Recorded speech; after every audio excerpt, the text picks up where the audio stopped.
In the fitness scene, you get different personalities blow up all the time for mainly the same reason. They post an insane body transformation where they go from typically an average body to over time crafting an insane body which blows up, and therefore a new creator arises within the fitness scene, from fitness influencers like Brandon Hardin, David Lade, Matt Does Fitness, and so many more that go on to having very successful careers, getting loads of attraction, brand deals, and of course, life-changing money. But the way Liver King blew up on social media was for something so different from the rest of them. Liver King gained traction for the reason of his bizarre way of living his life, to which he would refer living like a barbarian. Before we break down the fall of Liver King, we have to understand why and how Liver King was brought into this insane lifestyle. On the podcast Diary of a CEO, Liver King let us into the life of the Liver King before fame. Liver King explained growing up he had a steady life up until 10 years old, and it all changed when his friends moved away, and he was moved up into middle school with no one to help him get through the first awkward days. He would explain he suffered really bad bullying,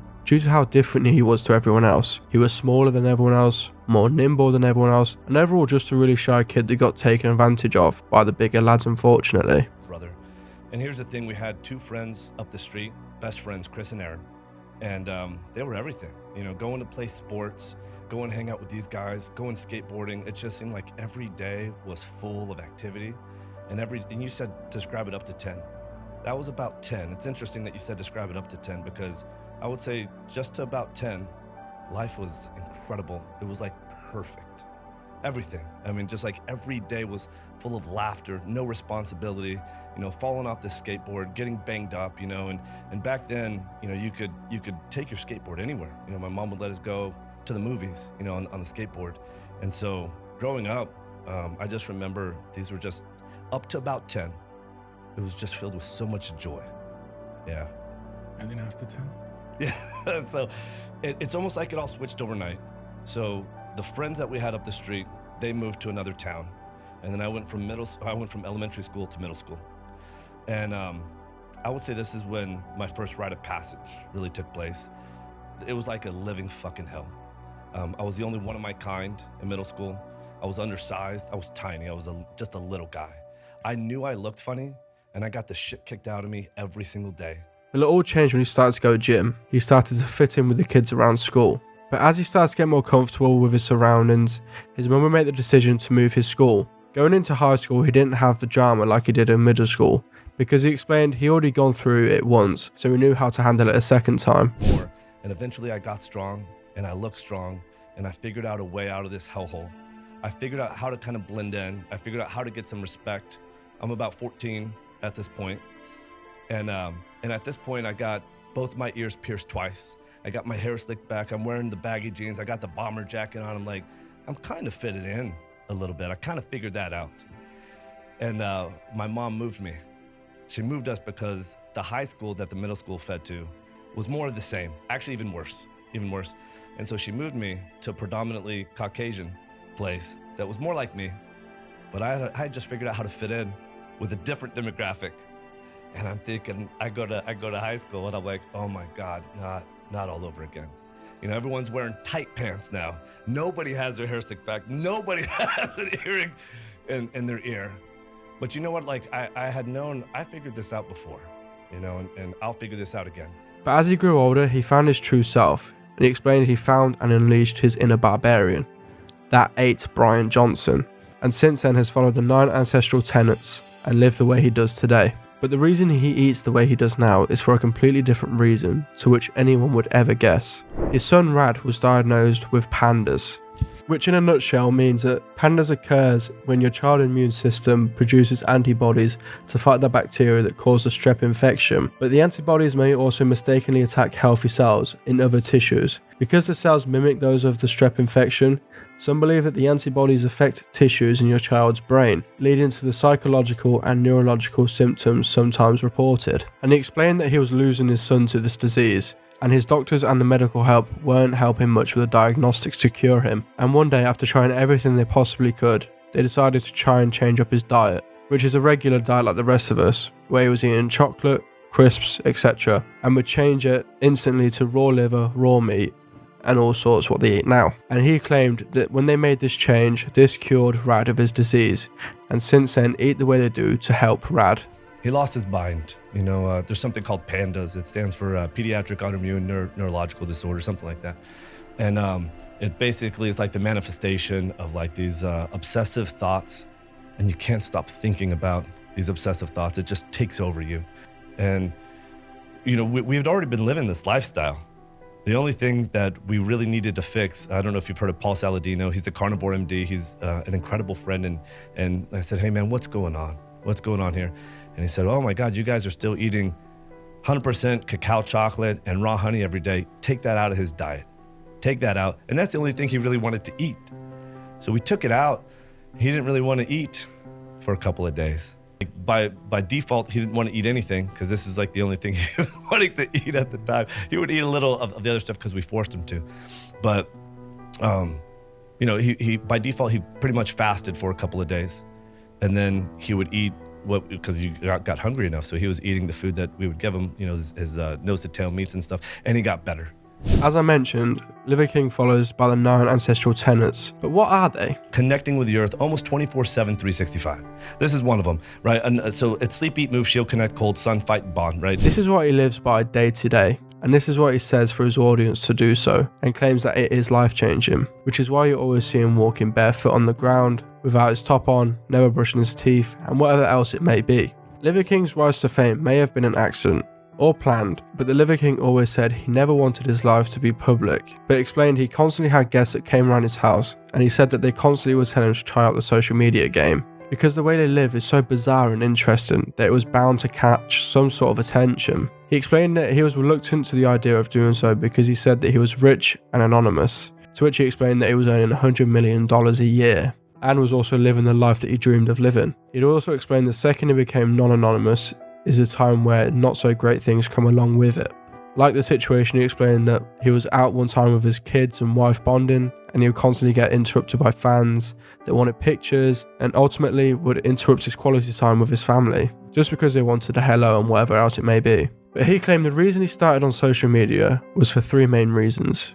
He was allowed to still be himself, but the only thing he would change to his life would record himself every day to share his insane lifestyle to the world. The second reason, because it allowed him to share the message of the way he lives and encourage his audience to at least try finding their inner barbarian, because he believes it's the best thing that anyone could find. And the third reason is because he started to get a massive impact when he started getting messages from younger kids and mums claiming that the message he's putting across is actually making a difference to people's lives. And this was his main purpose of doing it, to get a message across and change people's lives for the better. So you must understand the role that your presentation is playing in that message, right? You understand there's a brand there. What I know is I never had an intention of going to doing social media.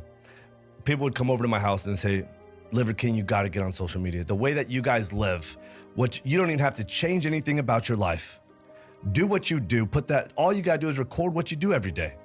And I was really reluctant to this because prior to social media, I was rich and anonymous.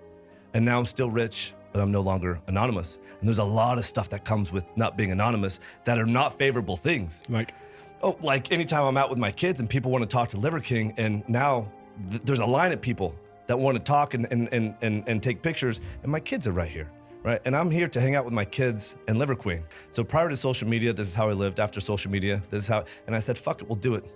We'll put myself out there, we'll do this thing. We'll see how the world responds to it. And I mean, every day, the kind of messages that we get, blow me away. Messages from kiddos that say, I wish you were my dad, right? Because I've grown up to hate myself. And I would rather hate my dad than hate myself because my dad made me do hard shit. Because I get endless hours of video games, the kind of messages I get from kids, the kind of messages I get from moms, it's like, well, this is why we do this. But obviously there was one main reason that he gained traction, because of what he was eating. He would post videos of him eating raw meat, but in particular liver, to which he ate every day. He would share his workout routines, which were crazy, and would share his creation of his own workout called the Barbarian. Obviously, his insane explosion on social media brought out the bad side of the nice numbers to his name, and this was the critiques that believe it's all a game and a persona that he puts on for the camera.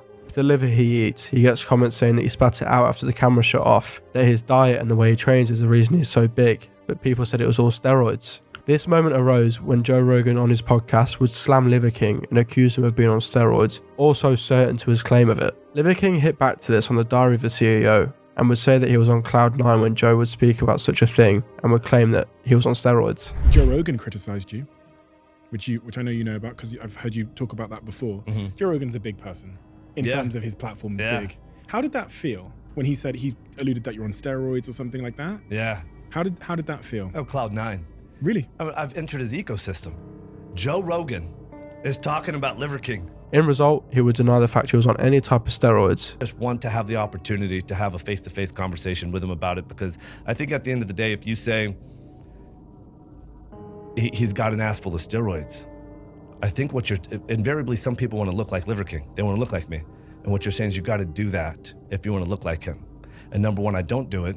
And number two, what I want you to say is, you know what, I don't know. And obviously constantly promoting his health brand whilst claiming he's natural would be a really bad look. If he was to come out and say, in fact guys, I'm not natural, but still buy my products if you want to be jacked. Just recently, a YouTube channel called More Plates, More Dates released a YouTube video, which not only broke the internet, but also reassured people like Joe Rogan that the Liver King is in fact on steroids. This got massive attention, and people were waiting on Liver King to see what he had to say. And shortly after, Liver King would post a video, which was claimed to be an apology video, to which he said he effed up. He explained that he was in fact on steroids and had been for a while, and is being monitored by professionals. He claimed that the Liver King character was an experiment. This fucked topic, at least to me it is, because before social media, I was rich and anonymous, and after social media, I'm still rich, but no longer anonymous, and I never expected this kind of exposure in the public eye.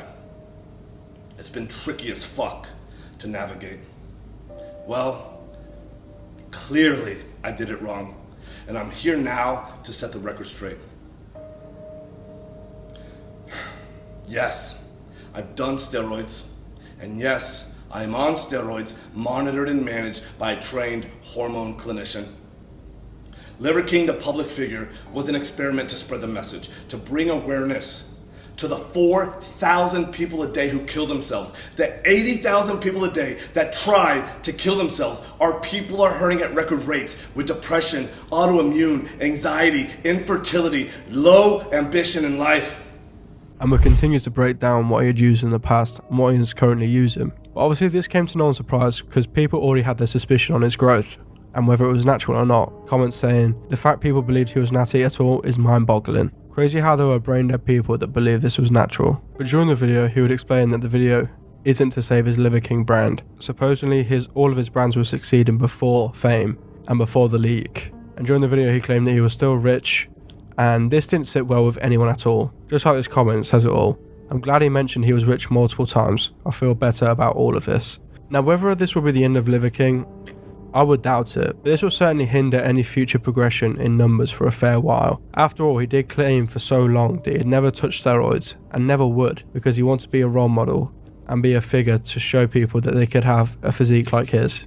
Natural. But then the leak coming out and then his apology video, which wasn't really an apology video, has left a very sour taste in people's mouths for the Liver King. So to see where he ends up in a year's time is to be unknown. But this is his first ever hiccup of being an influencer. But being an influencer and having the light on you for the wrong reason can be hard to get out of. It'll be interesting to see how he recovers from this. Bet your money you'll still see him popping up on your social media eating raw liver.